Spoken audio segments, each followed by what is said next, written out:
Considering the climate in the NFL concerning domestic violence, Coach Tomlin felt the need to address James Harrison's DV arrest in 2008 when he was charged with simple assault and criminal mischief after a fight with his girlfriend. Harrison later apologized for the incident and the charges were dropped. So here's the landscape. Arrested, charged, or even if on appeal, see Greg Hardy, John Dwyer. These players are not playing. So, Skip Bayless, let me ask you this question, and we talked about the landscape of the NFL right now. Are you okay with the Steelers bringing back Harrison? Carrie, Stephen A., yes, I guess I'm okay, because this did happen, obviously, 6 years ago. And if Mike Tomlin is to be trusted and believed here, James Harrison has made amends with his lady, as Mike calls her, and that their relationship, according to Mike Tomlin, is better. So I'm going to roll with the fact that the Pittsburgh Steelers, out of sheer desperation, brought James Harrison back out of retirement. But real quick, Stephen A., I got to go one other direction with you. Bear with me on this. This is what I wasn't okay with yesterday.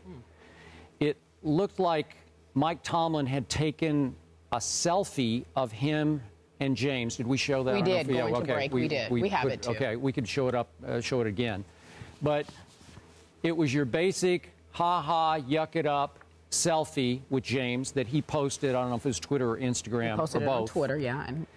And with a funny caption, Debo is back, the Friday movie reference. There goes the neighborhood.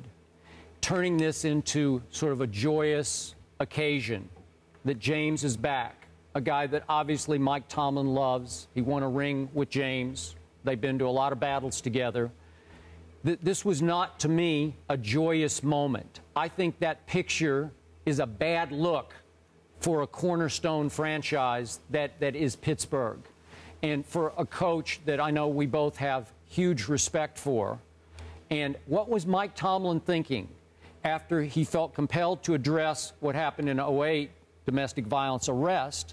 Then to post that picture, a yuck picture, it just hit me the wrong way. It wasn't the right time or place for that picture.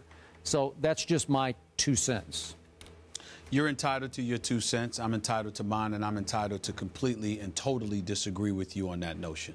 I think that that's stretching it a little bit. I'm not trying to diminish where you're coming from, Skip Bayless. I can respect that. But this is not something that happened just a few weeks ago or a few months ago. This is an incident stemming from back in 2008. Simple assault and criminal mischief obviously is what it is. He was arrested for it. That is something to be taken seriously, and I totally understand that. But if I recall correctly, there were an additional 3 or 4 seasons after that he played for the Pittsburgh Steelers before having to leave in 2013 because he and the Steelers couldn't agree on a reduction in pay.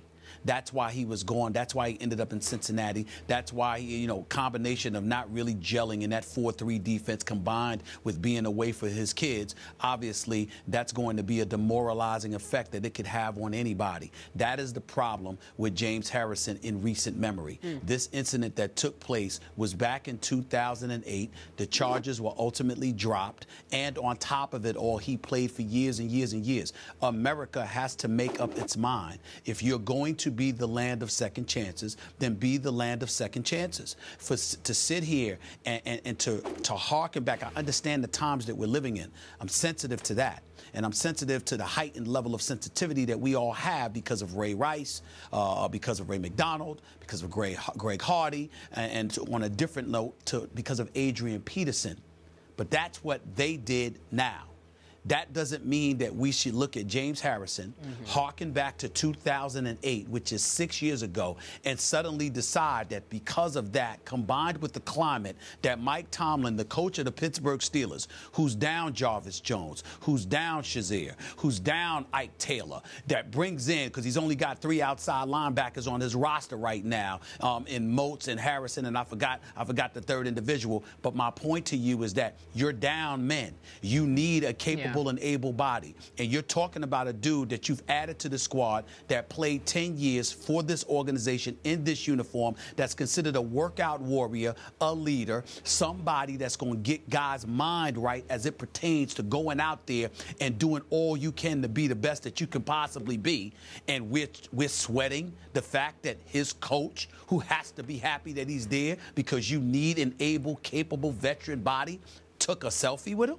I mean, I think we're reaching here. I think that's a bit excessive. James Harrison got arrested in 2008. That is not a good thing. We understand that. He was involved in some form of domestic violence, which is why he was charged with simple assault and criminal mischief following the fight with his girlfriend in 2008. But he played in 2009. He played in 2010.